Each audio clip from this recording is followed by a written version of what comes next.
कहीं फितरत बदल सकती है नामों के बदलने से। जनाबे शेख को मैं बरहमन कह दूं तो क्या होगा। शाद आरफी के शेर के साथ अब बात तो समझ ही गए होंगे कि हम नामों के बदलने की सियासत पर आज बात करने जा रहे हैं। जी हाँ, इंडिया नाम सही है या भारत? भारत के संविधान में से क्या इंडिया नाम को हटा देना चाहिए? क्या है इसके पीछे का तर्क? क्यों इंडिया को अब गैर जरूरी या बाहर निकाल जाने के लायक शब्द समझा जा रहा है? इंडिया शब्द को क्या केवल इसलिए निकाला जा रहा है कि वो एक विदेशी भाषा का शब्द है? क्या वाकई इंडिया विदेशी भाषा के शब्द होने मात्र के चलते भारत के संविधान में लिख गया था इंडिया दैट इज भारत? इसकी वजह क्या है? इंडिया शब्द के पीछे की कहानी क्या है और भारत शब्द के पीछे की कहानी क्या है? क्या इंडिया शब्द किसी विपक्षी दलों के गठबंधन का नाम हो जाने का खौफ तो नहीं पैदा कर रहा था? कहीं डर तो नहीं रहा है इस मुल्क का निजाम, जिल्ले इलाही घबरा तो नहीं रहे हैं? शहंशाह हिंदुस्तान को बेचैनी तो नहीं है कि अब तक कभी जीवन में विपक्ष में नहीं बैठे? कहीं ऐसा तो नहीं कि 24 में विपक्ष में बैठना पड़ जाए? इसलिए वो सारी हिकमत कर डालो जिससे इतनी बहस पैदा हो, दूरियां पैदा हो कि फिर से हम कुर्सी पा जाएं। इस पूरे मसले पर तफसील से बात करेंगे, पूरी वीडियो को देखिएगा। स्वागत है आपका मेरे इस YouTube चैनल पर। 15 अगस्त 1947 को जब अंग्रेजों से भारत को आज़ादी मिले तो उस समय यह तय किया गया कि अब एक हम नया भारत बनाएंगे। तमाम कुरीतियां, बुराइयां, खाइयां, मजबूरियां इस मुल्क में सैकड़ों हजारों साल से चली आ रही हैं। हम उन सबको दूर करेंगे। सबका भारत, सबके लिए भारत, बराबरी का भारत, और ऐसा भारत जिसमें सबको महसूस हो कि ये मुल्क उसका है। इसके लिए संविधान सभा गठित हुई। उसको जिम्मेदारी दी गई कि आप थोड़ा रास्ता बताइए कि कैसे हम एक नया और अच्छा भारत बनाएंगे। प्रारूप समिति के अध्यक्ष बनाए गए बाबा साहब डॉक्टर भीमराव अंबेडकर। और उस प्रारूप समिति का एक बड़ा दिलचस्प किस्सा है जो मैं पहले भी बता चुका हूं और आपको गौर करना चाहिए इस किस्से पर। जब यह बहस होने लगी कि भारत का संविधान किस चीज से शुरू हो, किस शब्द से शुरू हो, तो कुछ सुझाव आए कि इसे भगवान के नाम से, खुदा के नाम से, गॉड के नाम से, या ऐसी किसी अलौकिक ताकत के नाम से शुरू हो। बाबा साहब ने कहा इस पर वोटिंग होगी। वोटिंग में दिलचस्प बात यह है, खुदा, भगवान, गॉड सब हारते हैं। We the people of India, यानी हम भारत के लोग, ये जीत जाते हैं। तो संविधान की प्रस्तावना में आज भी केंद्र में कौन है? हम भारत के लोग। यानी भारत के संविधान की सभा को बनाकर यह जिम्मेदारी दी गई थी कि आप भारत भर के लोग जब इसमें शामिल हैं तो एक बहस करें कि यह सब कैसे हो। 17 सितंबर 1949 को संघ के नाम पर और राज्यों पर चर्चा होती है। संविधान की ड्राफ्टिंग कमेटी के अध्यक्ष बाबा साहब डॉक्टर भीमराव अंबेडकर चाहते थे कि आधे घंटे में इसका फैसला कर लिया जाए। दूसरे कुछ सदस्यों को आपत्ति थी। वो चाहते थे कि इंडिया, भारत जैसे इन शब्दों पर जो डॉक्टर अंबेडकर ने एक सुझाव दिया है कि इंडिया दैट इज भारत, इस पर थोड़ी बहस हो जाए। इस बहस में गोविंद दास, कमलापति त्रिपाठी, श्रीराम सहाय, हरगोविंद पंत और हरि विष्णु कामत जैसे नेताओं ने हिस्सा लिया। कामत का सुझाव था कि इंडिया अर्थात भारत को भारत या इंडिया में बदल दिया जाए, और गोविंद दास ने कहा कि इस देश का नाम सिर्फ भारत रखा जाए। कमलापति त्रिपाठी कह रहे थे कि नहीं भाई, दोनों नाम जो बाबा साहब डॉक्टर अंबेडकर कह रहे हैं ये सही है। हरगोविंद पंत ने कहा कि नहीं, भारत वर्ष ही नाम होना चाहिए। बहुत सारे लोग हैं, लेकिन आप संविधान सभा की इस पूरी बातचीत में गौर करेंगे तो आप पाएंगे कि इंडिया शब्द का अपना एक इतिहास है, भारत शब्द का अपना एक इतिहास है। कई तरह के नाम हैं, ये केवल दो अलग अलग मुख्तलिफ भाषाओं के शब्द नहीं है इंडिया और भारत।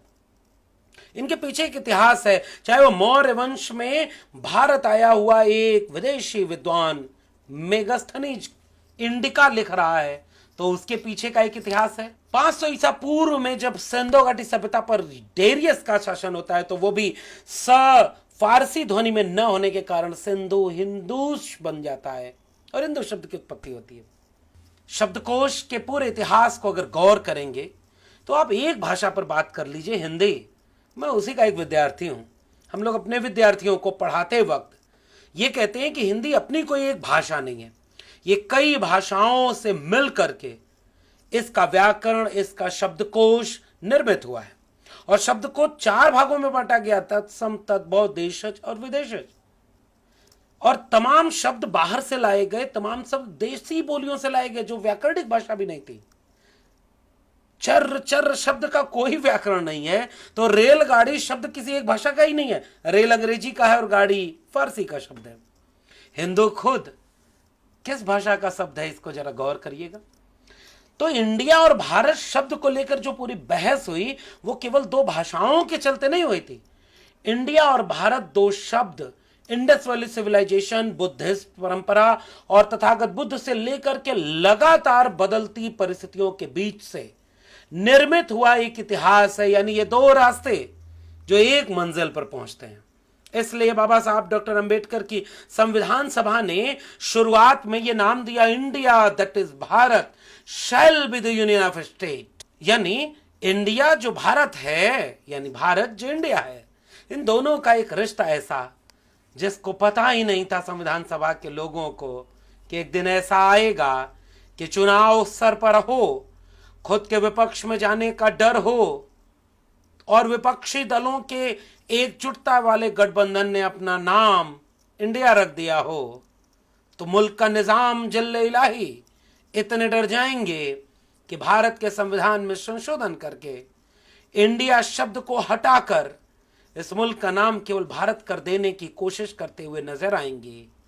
अगर आज चल रही बहसों को सच माने तो साफ दिख रहा है कि आने वाले कुछ दिनों में हो सकता है कि इस देश के नाम में इंडिया शब्द हटा दिया जाए। और ये नाम बदलने का काम कौन कर रहा है?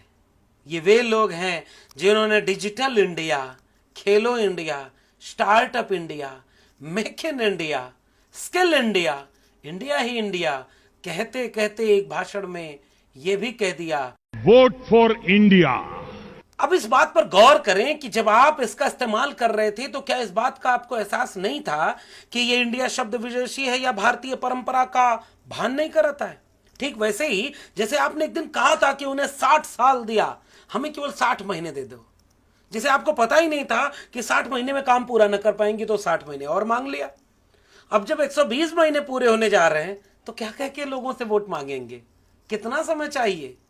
इसलिए ऐसे शिगुफे छोड़े जा रहे हैं कि लोगों को आपस में लड़वाने वाले लोग धर्म के नाम पर जो कल मुसलमानों के खिलाफ हिंदुओं एकजुट हो जाओ कहते थे, जो भाषा के नाम पर उर्दू को मुसलमानों की भाषा कहते हैं, जो तहजीब और रवायत के नाम पर शेर व शायरी से एक दुराव रखते हैं, गरीबों को अमीरों से लड़ाए, गांव को शहर के खिलाफ खड़ा कर दिया, दलितों, पिछड़ों को, आदिवासियों को उनका हक मार करके सवर्णों के सामने उनका हक देते हुए उन्हें उनके खिलाफ कर दिया। और एक जो नक्शा बना था सबको मिलाकर, भारत की संविधान सभा में आदिवासी जयपाल सिंह मुंडा हों या महिलाओं के प्रतिनिधि हों, बाबा साहब डॉक्टर भीमराव अंबेडकर हों या पढ़े लिखे लोगों के साथ साथ कुछ और लोग भी हों जो इस मुल्क को सबका बनाने का ख्वाब देख रहे थे, उन सबको ये अंदाजा ही नहीं रहा होगा कि एक दिन ऐसा आएगा कि विपक्षी दलों के सामने डर कर इस मुल्क का निजाम यह कहेगा कि हम इंडिया शब्द को हटा देना चाहते हैं। आखिर क्यों ये बहस हो रही है? इसके पीछे क्या क्या वजह हैं? साल 2016 की एनडीटीवी की ये रिपोर्ट जो आपकी स्क्रीन पर है, लोग इंडिया या भारत कहने के लिए स्वतंत्र हैं। सुप्रीम कोर्ट ने 2016 में जो इंडिया कहना चाहता है उसे इंडिया कहने दीजिए, जो भारत कहना चाहता है वो भारत कह ले।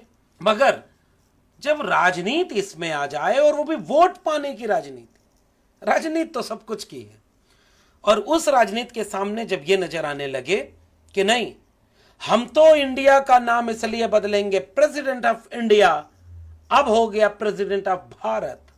बुरा नहीं है, भारत के नाम से सैकड़ों बातें हैं, सैकड़ों इतिहास है, भारत नाम है इस मुल्क का, लेकिन इंडिया भी इस मुल्क का नाम है, इस पर भी सैकड़ों योजनाएं।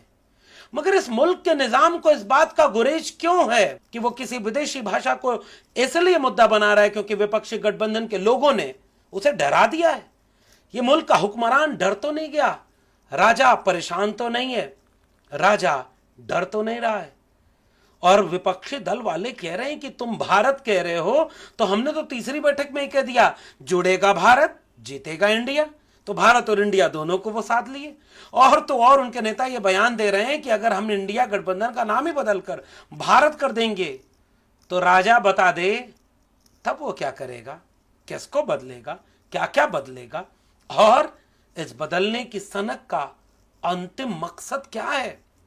क्या इस मुल्क को औपनिवेशिकता से मुक्ति, और औपनिवेशिकता से मुक्ति दिलाने का बात वो करते हैं जो अपनी संस्कृति में केवल एक वाक्य को इतना अहम बनाते हैं कि हम वसुधैव कुटुंबकम हैं, यानी पूरी धरती ही हमारा परिवार है, घर है, कुटुंब है।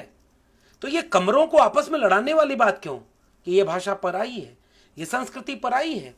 तो भाई मोबाइल पर आई है, इंटरनेट पर आया है, टेलीविजन पर आया है, तुम्हारे बदन पर पड़े हुए कपड़े पर आए हैं, तुम्हारी सब कुछ डिजिटल की चीजें जो आजकल विज्ञान और तकनीक के प्रयोग से जो पैदा हुई, जिनका इस्तेमाल हम कर रहे हैं, अधिकांशतः उसमें से विदेशी हैं।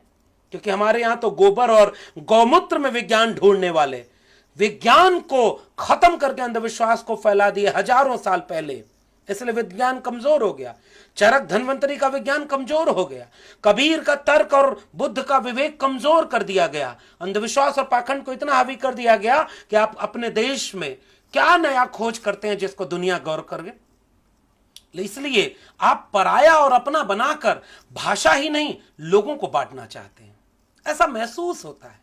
क्यों बांटना, इतना बांटकर आप क्या बनाना चाहते हैं, चुनाव जीतने के लिए। इतिहास में एक राजा का किस्सा मिलता है जो अच्छे फैसले गलत समय पर लिया करता था, और आज एक ऐसा राजा है जो गलत फैसला गलत समय पर ले रहा है। नोट बंद कर दो, नई नोट ले आओ, कुछ दिन बाद फिर वो भी नोट बंद कर दो, और अब नाम बदल दो देश का ही। आप गौर करिए, भारत के पासपोर्ट पर लिखा हुआ है भारत गणराज्य यानी Republic of India, Aadhaar card पर लिखा हुआ है भारत सरकार यानी गवर्नमेंट ऑफ इंडिया। क्या क्या बदलोगे, वोटर कार्ड, आधार कार्ड, पासपोर्ट, पूरे देश को बदल करके फिर से लाइन में नहीं लगना पड़ेगा।